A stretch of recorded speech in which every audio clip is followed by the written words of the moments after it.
I'm all for it, man. I got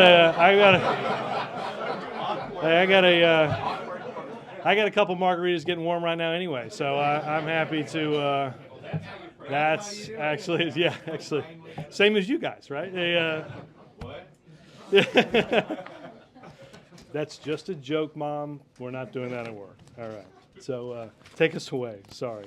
There's been some criticism from Democrats on the Hill, particularly Sherrod Brown, that the president has been even less involved in negotiations on health care since the Massachusetts elections. Is that true? Is that a strategy, or are you taking that criticism seriously? Well, look, obviously, as the president has said in the State of the Union, you heard the president say yesterday, obviously the problem exists. It continues. The problem that did exist on high costs, small businesses struggling, that was the case before Massachusetts. It was the case after Massachusetts. I still think that a process is working its way through Capitol Hill, figure out the best way forward. But has the president been less involved than he was even last year?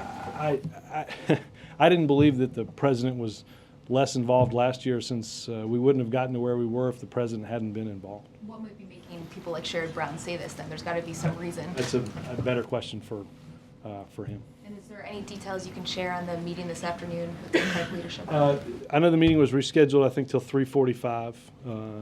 It's a meeting to go through the legislative agenda for 2010. First and foremost, there'll be discussion on jobs and the economy. Financial regulatory reform will also be a topic. They will talk about energy and health care. Many of the topics that the president discussed in the State of the Union will be discussed in the meeting. And then, as you all know, next week, next Tuesday, we'll begin the president's bipartisan leadership meetings, also something he called for in the State of the Union.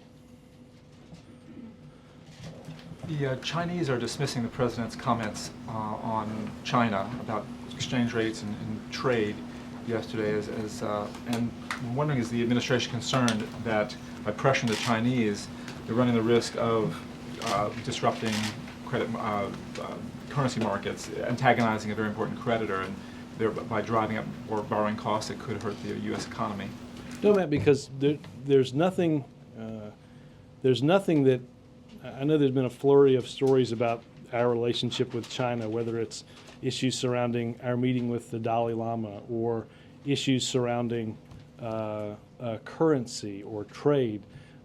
Matt, none of these issues that have been written or discussed about in the last 2 weeks weren't discussed face-to-face between President Obama and President Hu when they met in Beijing. I cannot remember a time in which the president came out of a meeting with President Hu and those topics hadn't come up. So, as I said here a few days ago, we envision this relationship as one where we can work together on issues of mutual concern. We've worked together on stabilizing the world economy. We've worked together on issues of proliferation, particularly around North Korea. I think it's safe to assume that only through the important cooperation that we received with the Chinese that we were able to get some very strict sanctions through the United Nations Security Council on a unanimous vote several months ago, based on the actions the North Koreans had taken late last spring. There will be issues that we will disagree on, and we will disagree on them both in private and in public. While the Chinese have been fulminating about the president's plan to meet with the Dalai Lama and also now this pressure about exchange rates, they're saying today that they don't even want to talk about further sanctions on Iran, that would be counterproductive.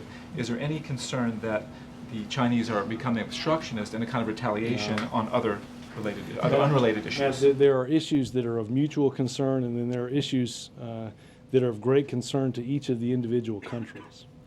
A nuclear Iran is not in the interest of the American government or the Chinese government. An arms race in the Middle East is not a good thing for us or for them.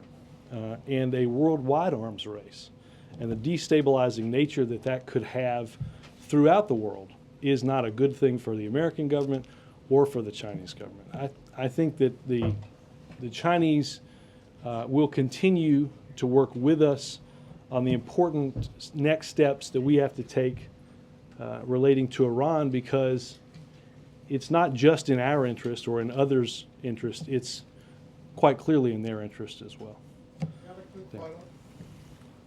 What's that? A quick follow. If Dalai Lama is still coming to meet with the president at the White House or not? I'm sorry? If Dalai Lama is still coming to meet with the president at the White House? He will be here later this month, yes.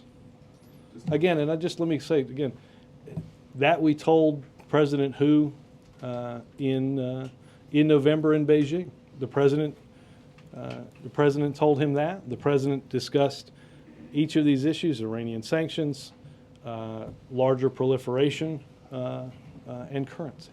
Just to follow on the earlier question about the meeting with the Dems, is the message, or will the message also be from the president, sort of, can't we all get along, in light of the fact that we're hearing that there's disagreement and discontent on some of these issues?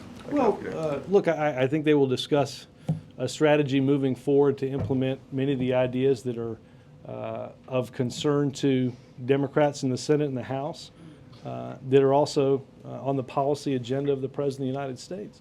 I also think, Dan, there's great overlap between what those interests are and what the American people want to see their Congress deal with. First and foremost, a robust discussion on how to move forward on jobs and the economy. The president has, of late, gone into the lion's den, taken questions from Republicans. He's taken questions from Democrats. He hasn't taken questions from the president at primetime forum since last summer, I believe in July. Why not? Look, the president has, as you mentioned, taken questions from members of Congress. He has taken questions at different press avails from a whole host of reporters. We've done countless numbers. Right, one or two, several times. We have done countless number of interviews. I think more interviews in the first year than any president, certainly in recent memory. He enjoys the format. We just haven't done one in a while. Jake? Soon? None that I'm aware of. In the supplemental document, analytical perspectives of the president's budget, unemployment figures that the administration is projecting are pretty bleak. It's 10% for the rest of this year, 9.2% next year, 8.2% in 2012. First of all, these are pretty bleak figures. I wonder if you have a response to these numbers. And then second of all, is this count factoring in a jobs bill or not? Let me ask specifically the second part of your question to OMB and CEA. Jake, they are sad and sobering numbers felt each and every day by the American people. We'll get new jobs numbers tomorrow. There will be a jobs revision, I'm told, tomorrow that's likely to show additional job loss at the first part of the recession that started in December 2007, making the hole of job loss that we've dealt with even deeper. We didn't, as I've said here countless times, we didn't get here overnight. We won't get out of that hole overnight. It will take a concerted effort by the President and Congress working together, both parties, to strengthen our foundation and to create jobs moving forward that's not predicated on risky lending or housing speculation or running up massive debt on credit cards. We've got to create jobs in the new industries of clean energy manufacturing, so that we don't finish second place to the Chinese or the Indians in creating those new jobs. Also, the numbers don't show the unemployment rate over the next decade going to even where they were in 2007 when the president announced he was running for this office. at all, at ever. They stop at 5.2%, but they never get down to below 5%, which is where they were when the president announced. Why? I mean, this just seems an incredibly bleak outlook on the unemployment problems in this country. Well, again, Jake, we've lost, before any revisions tomorrow, the recession has cost us 7 million jobs. I'll bring and update the graph that I've brought out here a few times that show the sheer depth of job loss over the many months of the recession. Look, I think if you go back and look at, it was an article I think around the Christmas holidays that demonstrated that roughly there had been very little to no job growth in the past decade. So we've got to figure out how to create economic growth and ultimately create jobs in an economy that isn't dependent upon the examples that I used a minute ago. Easy credit that allows housing speculation or people that can get but shouldn't get loans to buy houses. These numbers are more bleak than other numbers you guys have put out before. I mean, these are much more pessimistic than previous projections. Well, again, Jake, understand that when we walked in the beginning of the administration, no one presumed that 741,000 would be the number of jobs lost in January of 2009. And certainly if you average what happened in that first quarter of 2009, an average of about 700,000 jobs, 700,000 jobs a month for each of the 3 months of that quarter. Understanding this, that I don't have the figures right in front of me, but the economic growth for that first quarter was negative 6.4%. The previous quarter was, I believe, and I'm doing this largely off the top of my head, negative 5.5%. We hadn't had consecutive quarters of such economic retraction since the Great Depression. So we've got a tremendous hole to fill in. And I think that's why the president spent a majority of his State of the Union speech asking that Congress, each party, work together with the other to move forward on helping to create jobs, on assuring that stronger and new foundation. And I think that's most what the American people want to see out of their government right now. And then just to follow up, I've asked you guys a few times what the president was referring to when he spoke to the Republican conference on Friday, and he talked about stray cats and dogs getting into the healthcare reform legislation that would prevent patients from being able to choose their plan, choose their doctor, even though that had been a White House pledge. Have you guys made any progress on finding out what he was talking about? I don't know if Bill got that question yesterday. I'll have to look through it. You didn't watch Bill when he did his I did watch most of it. I couldn't. I noticed when you watch on TV, you can't always hear the question. How did he do? Quite well. Quite well. What did you think? I'm neutral on the issue. That's not what you told me. Yeah, I was gonna say that's I was actually surprised to see you walk. Well, anyway, no, just kidding. He did a good job. Very good job. Toyota. Yesterday, Ray LaHood kind of stepped in it when he mistakenly said that people should stop driving them, and then backtracked a little while later, caused quite a big hubbub. Has the president been in touch with him? Is the president personally involved in this issue, and is he satisfied with the job Ray LaHood is doing? Absolutely satisfied with the job Ray LaHood is doing, and I think it's important. Understanding Chip, after making a misstatement, he did what's not done a lot in this town, and said he made a misstatement, and then corrected what he had said, and was clear that if you go on certain websites, if you go on NHTSA's website, nhtsa.gov, or if you go on Toyota's website, you'll see which cars are impacted and affected by safety concerns. And has been said, if you're driving one of those cars, you should go see your dealer. Is the president involved in any way, or has this not risen to his No, level? he's certainly seen reports and been briefed on what's going on, simply based on the breadth of what we're talking about. There have been a number of reports that what's bad for Toyota is good for GM and Ford. Any thoughts on that? Well, what's bad for Toyota is bad for anybody that's driving a Toyota. And safety and security are the primary concerns of the national, of NHTSA, the Department of Transportation, and the President of the United States. What does all this mean for GM and Ford, which are both still at pretty precarious moments in their history? Well, Ford I think last quarter reported a profit. I think GM is taking steps to turn around from the bankruptcy that they went through earlier.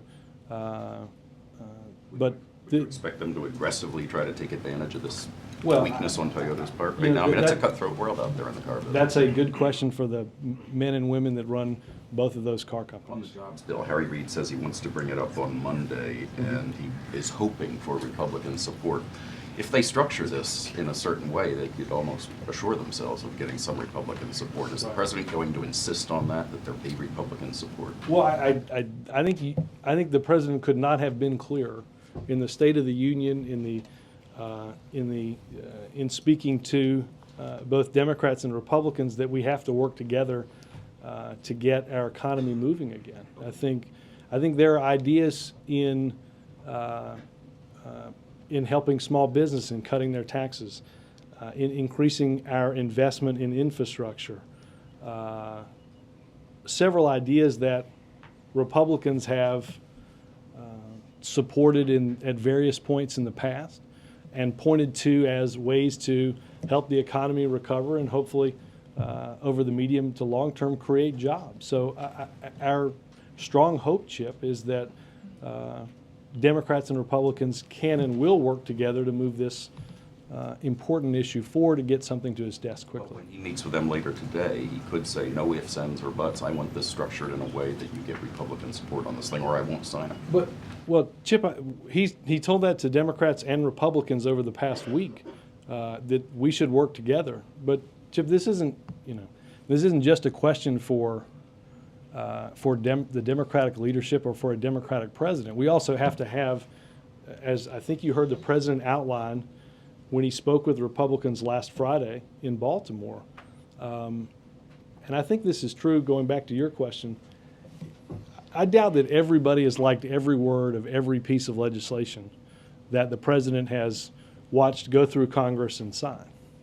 And it's not likely that he liked every word in every one of those pieces of legislation. But the key is, do we have and share enough in common? Are these ideas good ideas to get the economy moving again? To stop playing partisan political games and work on behalf of the American people?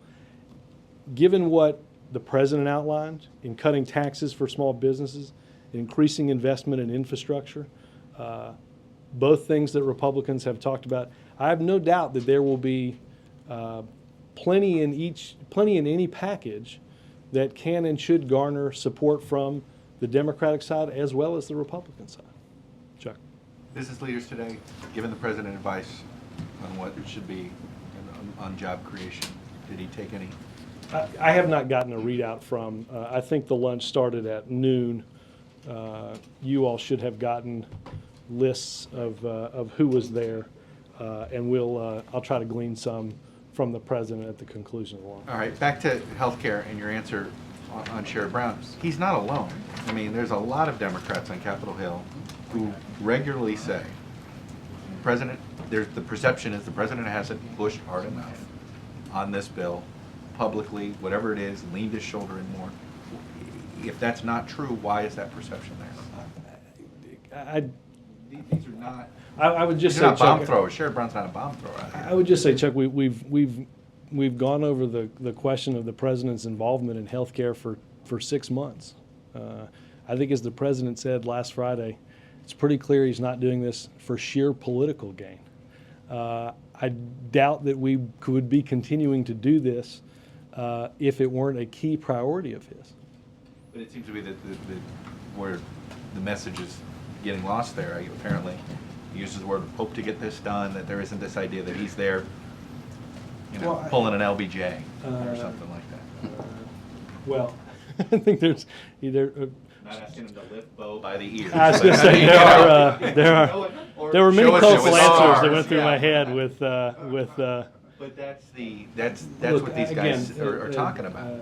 The last LBJ added LBJ added seniors into those that were assured that they would always have the safety net of quality health care. We've not gotten, we've added since LBJ different efforts. In the Clinton administration, we added additional efforts through kids. That effort was expanded under President Obama at the beginning of our administration.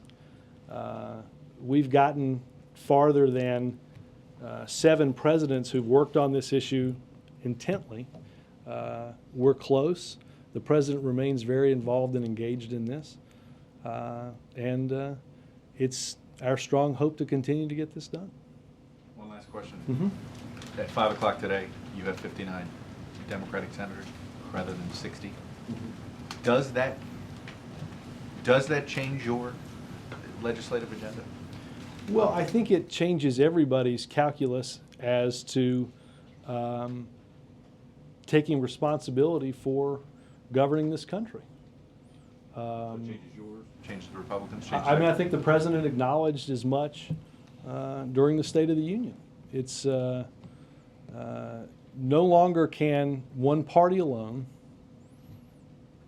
assuming that what is insisted upon is 60 votes in the United States Senate, no longer can one party alone hold its members and make progress on important issues for the American people. That's why the president has asked, again, the Democrats and Republicans work together to make that progress. Yes, ma'am. On the jobs package in the Senate, it doesn't appear to include at least initially the $30 billion lending facility. I'm sorry, say this one more time. The jobs package that in the Senate doesn't appear to include initially the $30 billion lending provision through community banks for small businesses.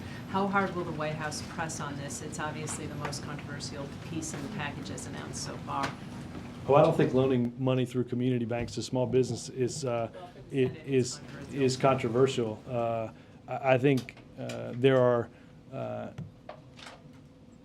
thousands and thousands of small business people around this country, some of whom write the president and say, even as the stock market grows, our access to capital to either continue our small business, meet a payroll, or expand our small business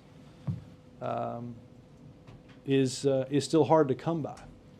The president outlined the specifics of this proposal just this week in New Hampshire and believes that in order to get our country moving again and creating jobs, the best way to do this is, one, through cutting taxes for those that hire additional employees and providing additional access to capital through money that has been given back from bigger banks through TARP, loaned through community banks to small businesses. That's this will be a priority. Lending is a vital part of this package for the White House. Lending is a vital part of this package, and it's a extremely vital part of any business being successful. We have discussed Flexibility on the use of TARP funds. I don't want to get into a legislative negotiation from here. I think what's important for any small businesses will tell you that access to capital is their lifeblood. We've spent quite a bit of time discussing the lending practices of banks, and certainly as it relates to economic growth, the president believes this has to be a key priority. One more on the debt commission, Robert. Mm-hmm. Are you getting any Republican cooperation on that, and when will that commission be named? The president is working on some of the specifics of the executive order. I believe if the economic team hasn't already, it was discussed this morning, making phone calls to Republican leaders about how this will be structured. It's our strong hope that Republicans would agree to participate in a commission that many of their members strongly advocate. Granted, 7 of their members had strongly advocated and then unadvocated for the creation of that commission when we were trying to do this legislatively. But I have not noticed in the intervening weeks anything less than pretty vociferous comments about our fiscal situation. I can't imagine that the Republicans would, at 1 minute say, this is such an important issue, and then at the next minute say, we can't participate in a commission to help solve what I said a minute ago was an extremely important issue. I think the American people are smart enough to understand that's Washington game playing. That's not problem solving. So you're thinking maybe the next week or so? I think very shortly.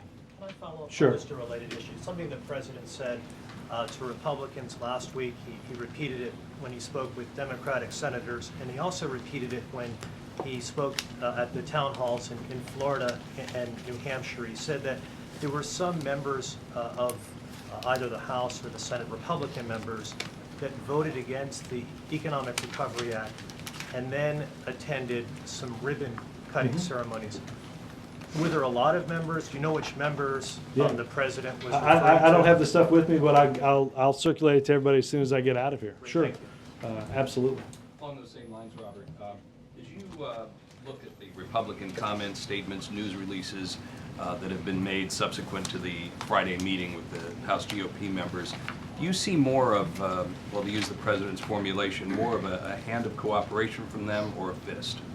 Based on On their statements, news releases, comments on just the wide scope of issues, jobs and healthcare and everything else? look, I think as the President said on Friday, there will always be differences between the two parties, and that's an important part of our process. I think that when the rubber has to meet the road, when legislation comes before the Senate, hopefully next week, that begins to cut taxes for small business and increase our investment in infrastructure as a way of moving our economy forward, I think we'll get a chance to see whether not just the statements of any criticism, but the statements of what this president should do are backed up by strong action. A lot of people said after Massachusetts that the president had to act in a more bipartisan way. I think the president has been pretty clear about wanting to ensure that the two parties work together. We'll get a chance to see whether working together is something that people are serious about doing or whether it's something that a pollster told them to say. Well, beyond, say, the National Prayer Breakfast, have you seen any bipartisanship from the other side at all? Look, the games of Washington, unlike the Olympic Games, don't open and close. They happen on a continual basis. I think the American people will be watching what happens first and foremost on the floor of the Senate next week on getting our economy moving again. All the channels of NBC. Just to go back to the jobs revision stuff, I just avoid any confusion. Have you seen the revisions yet, or are you basing your assumptions on publicly available data? I read a news report, I think, on CNN. I should preface for my mother again. I do not see this data before you do. And then on the report that Google is working with the National Security Agency on plugging any cybersecurity holes. Any other companies have gone to the NSA on that? Yeah, I would. Let me specifically point you to NSA on what's that? That'll do a lot of good. Gee, thanks. You know, but I would say this, that as was noted by the president in discussing cybersecurity, that we have, we believe that information sharing and cooperation between the government and the private sector is important. Ensuring, obviously, that privacy and civil liberties are protected, and have asked that if companies are dealing with what they perceive to be cybersecurity threats, that they go and work with the authorities on that. The Dalai Lama meeting that you said will be here at the White House, will that be in the Oval? Will that be in the residence? I do not know where the location of the meeting will be. Will cameras be allowed in, or will the pool be brought in? I don't have any coverage information on that right now. Major? 16th and 17th for that? I don't have a date either. You don't have a date, No. okay. And just to go back to what Jake was talking about and this revision, are you talking about historical data that talks about the job losses during the course of this recession, or something relative to the January The story I read, what there are typical revisions to data that comes out. Sure. Take for instance, I think GDP data is released and then revised at least twice. Right. These are last year. Revised downward twice. Right. Last year there was a several decade-long revision of jobs figures. The story again I read this morning. You're talking about not something relative to what we're going to read and see tomorrow. No. This dates back from governing months from, again, the story said, I think, April 2008 through March of 2009. So, Earlier you said 2007. Did you mean 2000? well, no, I said that this governs the total job loss over the period that begins in December 2007 at the beginning of the recession. So the additional job losses that you expect the revision to show began in 2007, not No. 2008. Again, I should just send you the story I read. The revisions, they wrote it. The recession began officially, as per the board, in December of 2007. The revisions in the story I read cover April of 2008 through March of 2009. Those months obviously are encompassed in what we broadly know as the time period during the recession. You don't have to yell at me now. That's good. Yes, sir. Okay. Following I don't know up, if that counts as your time or it Hans. counts as his time. I assure you. It's fine. Wow. Now he's yelling at time me, limits Hans. now? Well, Who knows? not for me.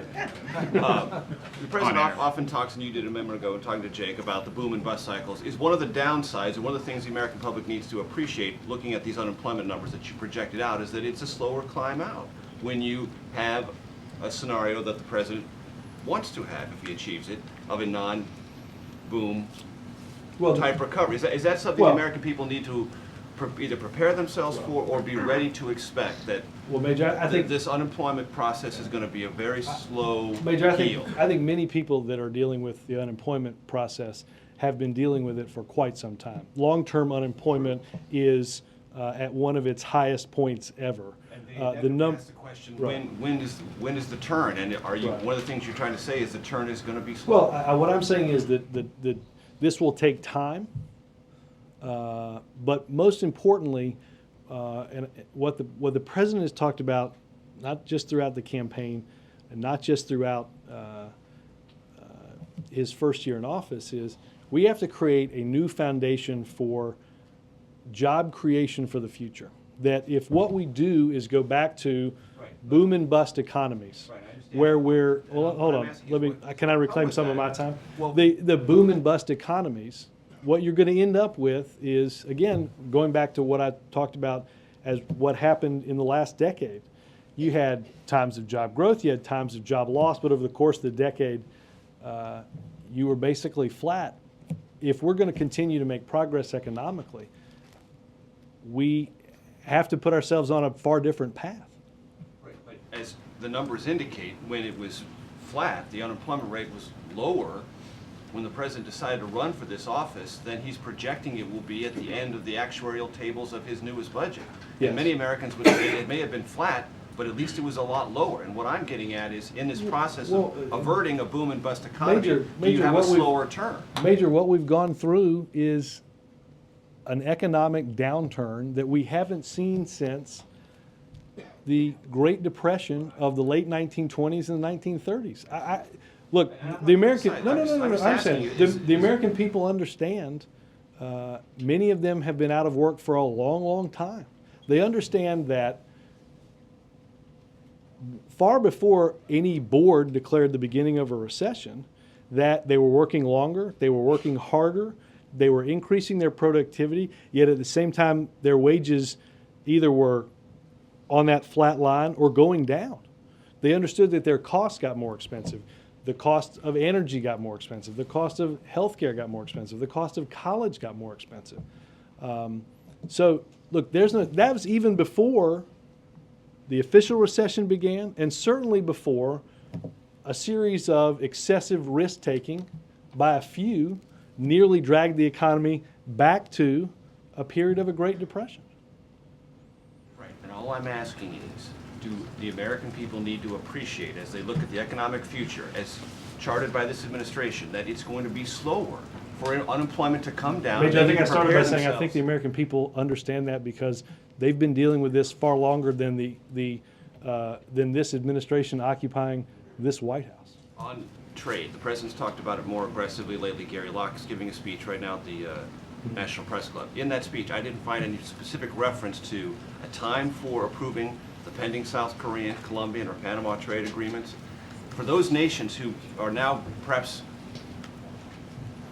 enthusiastic the president's talking about trade, what can you tell them about when the president in this White House is going to push those agreements and get them through Congress? When I talked to the president about South Korea in Beijing, he said, I want that done in 2010. Either Well, there you early go. or- What are you asking me for? Well, but nothing's happened. It's not, you can't find Well, it's any only yet. February, Major. I know. wouldn't, He said it's going to happen either early or late, which I interpreted meaning early in 2010 or after the midterm elections.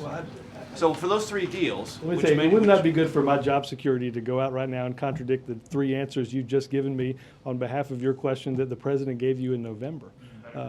I would simply say that, look, the president was very clear and specific in the State of the Union. It not happening. I'm trying to understand the explanation of him saying he'd prefer to have it happen and nothing being done. Well, Major, you just noted that a speech has been given where the Secretary of Commerce. No, hold on. But the Secretary of Commerce is laying out the president's vision for doubling exports in 5 years. Okay, so though an individual FTA may not be mentioned in that speech, the president obviously envisions the increase of those exports through a whole host of things, including the free trade agreements that he outlined quite specifically in the State of the Union. He did not outline, and I don't have to outline a specific timeline for that, understanding that the president has laid out a very aggressive goal on increasing exports, partly through the trade agreements that you mentioned. One question on security. One question. It's important. Yeah, not me. Senator Bond wrote a letter to the president today about a conversation that we had here in the briefing room yesterday. Bill gave a couple of answers, many answers really, on there was no political nature to the White House explanation of the dealing with Abdul Muttalib. What Bond says in his letter is that the senators on the Intelligence Committee were briefed specifically earlier this week that the disclosure of Abdul Muttalib's cooperation should not be revealed because it was, he says in this letter, doing so would threaten ongoing efforts to stop operations the Intelligence Committee thought were possibly happening against the United States. He writes in this letter, distortion of the congressional notification process suggests that other considerations are taking precedence over keeping timely and sensitive information away from our enemies. I know a charge you would fundamentally reject, but I want to get your response Well, to that. first and foremost, I don't want to speak for Senator Bond, who, if the timeline you outline, a Monday briefing for a Tuesday hearing, why he would, in his Tuesday hearing, use the statement that the subject refused to cooperate after he was Mirandized. So I don't want to speak for the senator who didn't certainly use any of that information to correct what he said in public in a hearing that happens a day after. I would say this, having read the letter. During a hearing on Tuesday, information was released that clearly showed that Mr. Abdul Muttalib was indeed talking again to interrogators. For those of you that participated in the background briefing, you know that was not something that was timed purposefully. Were they not supposed to reveal it? It was not timed purposefully. Soon after that, media reported we felt it important to contextualize, because many of you were emailing us, what this testimony meant. I would say, again, having read the letter, no briefing is done here or anywhere in this administration where classified information is used in a place where it shouldn't be. And I would suggest that somebody that alleges that, when they know it doesn't happen, owe people an apology. Any briefing that's done here in order to ensure that the information that's in the public is correct is done in conjunction with many agencies and done so so that information that is classified and shouldn't be released isn't released. And in this case, obviously, it was not. So Bond owes you an apology? Bond owes the president an apology? I would, I don't think Bond is alleging that the president was in the briefing. Hold on, this is an important question, Lester. The notion that somehow the White House, in conjunction with agencies involved in this interrogation, gave out classified information, yes, I think an apology on that is owed, because it's not true. And I think anybody that was involved in knowing in the Senate Intelligence Committee what was briefed and what was reported would know that that wasn't violated. Again, Major, I don't want to speak for Senator Bond in why, if he was briefed on Monday, why on Tuesday, why does he say that the Abdul Muttalib, the result of his refusal to cooperate after he was Mirandized? Why does Senator Bond continue to knowingly not have information, curb what he's saying, or is this a bunch of politics? So he owes an apology to whom?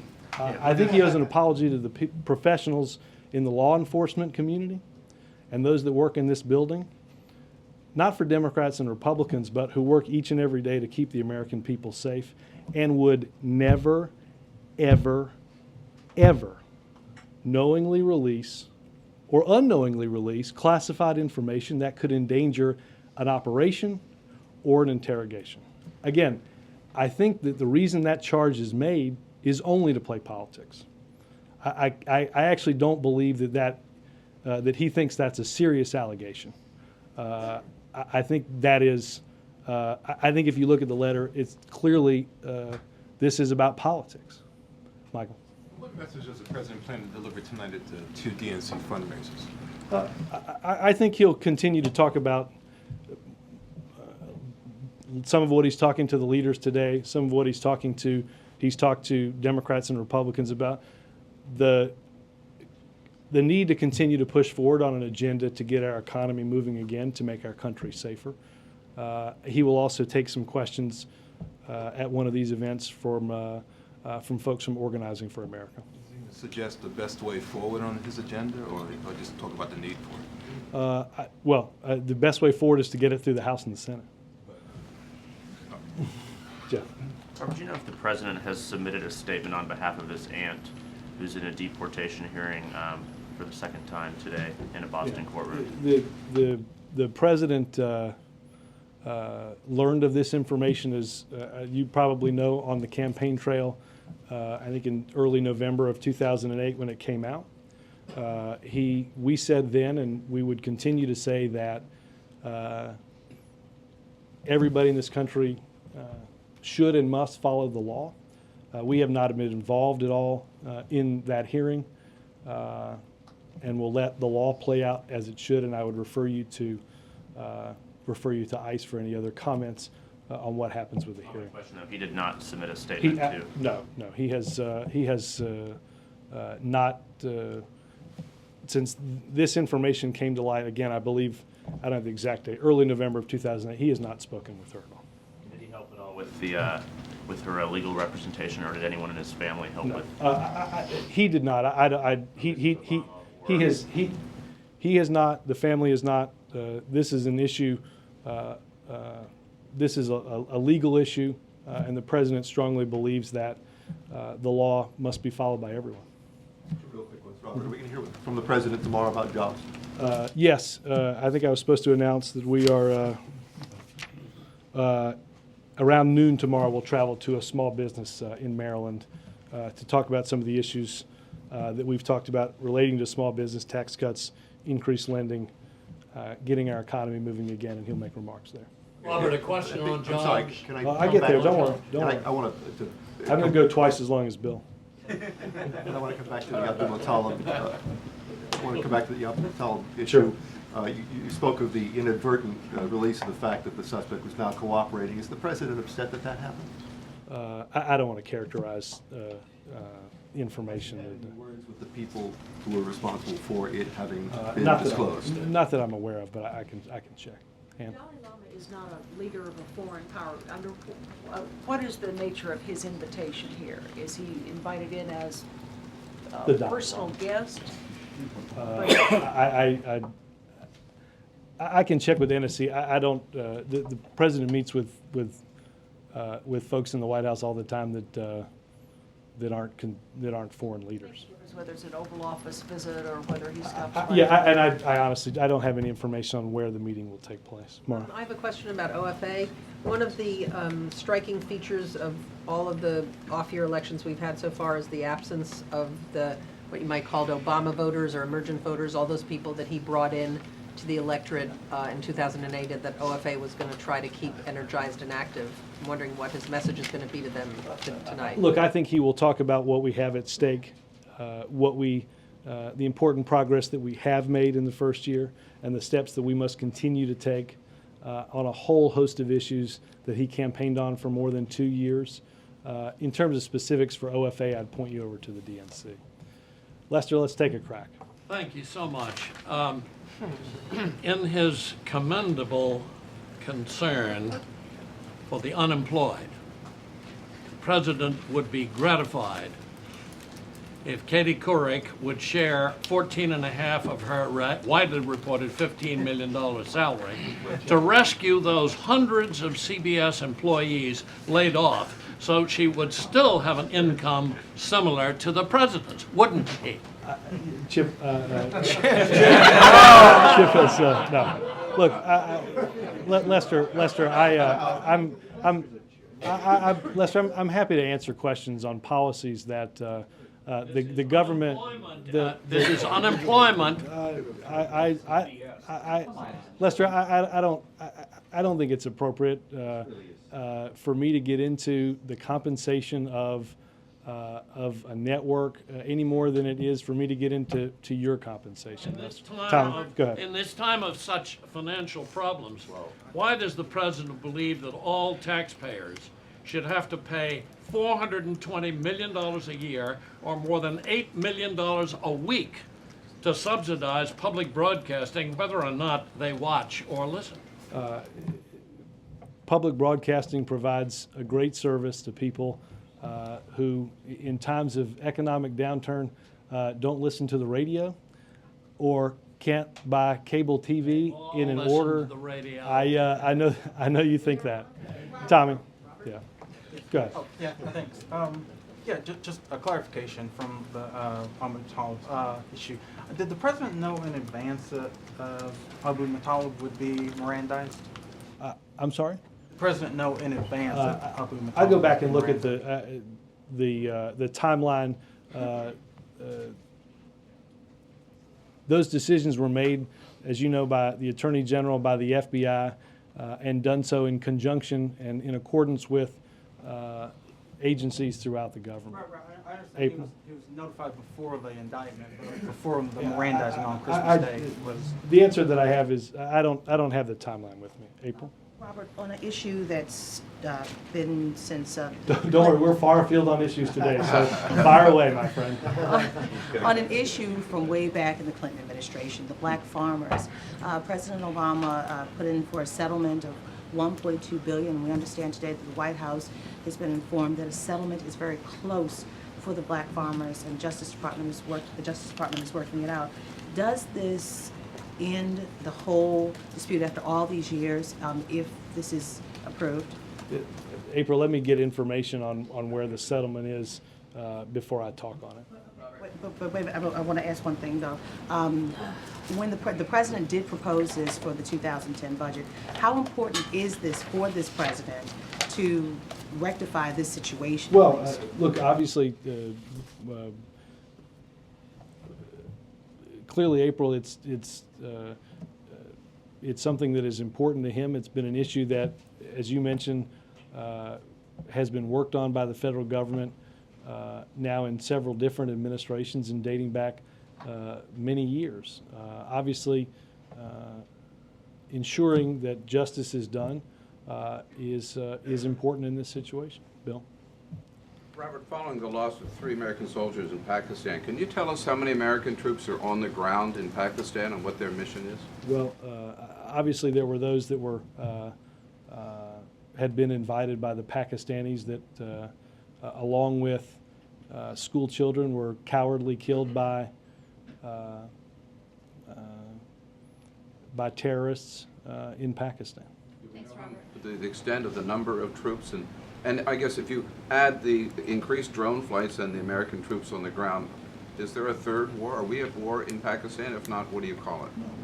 We provide assistance to the Pakistanis as they increase their efforts in regions of their country along the Afghanistan border that harbor those that seek to do ill to Pakistanis, Afghans, and Americans. Sam? Going back to Chuck's question, you said you go ahead. said you were talking about a change in calculus because of the seating of Scott Brown. Can you expand on that, and in particular, can you address 2 nominees, Craig Becker to the National Labor Relations Board and Don Johnson to OLC, who now seem to lack the 60 votes needed to cut off cloture? How do you see this playing out? I don't have specific information on each of those 2 nominees. I would simply point you to what the President said in the State of the Union about the change in number requiring the Democrats and Republicans work together. I think you've got nominees that have passed out of committee that deserve support. I think the Senate, if they haven't already, are going to vote on the head of the GSA, which has been held up since June, she cleared the committee in June. The head of the GSA, I mean, a completely non-controversial appointment, held up for months because of the type of partisan political games that the American people continue to be tired of. Well, do you want to see actual filibusters from the Republican Party, force them to actually talk through these filibusters at their lunch? What I'd like to see is that whether you agree or disagree with the nominee, that they receive an up or down vote so that they can begin to do the work of the American people on important jobs that can and should be done and filled quickly. Hadi? Regarding reports out of Romania today that elements of American defense shield might be placed there, what is your reaction to that? And also, there might be the inevitable negative reaction by Russia and other countries in that region regarding the presence of an American defense shield in Romania.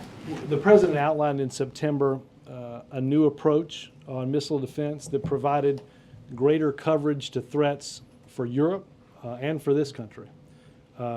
We're pleased that that Romania has agreed to participate in that defense shield. That again will provide greater security for those that could be threatened there or here. What the President outlined was something that would work better, work faster, and provide greater levels of protection. And that's what we've seen in Romania's agreement today, and we're quite thankful. Thanks, guys. Statement about public broadcasting. I'm sure you didn't mean to say it's for people who don't listen to the radio. No. I think I might be taking quite literally. I said for people that might not listen to the radio. Public broadcasting is on the radio. Well, right. I think right. Okay. It's paid for by the government. Let me say, if you listen to NPR on the radio, like my mother does, like I do, You could listen to that. You could watch public television. And radio. Thanks, guys.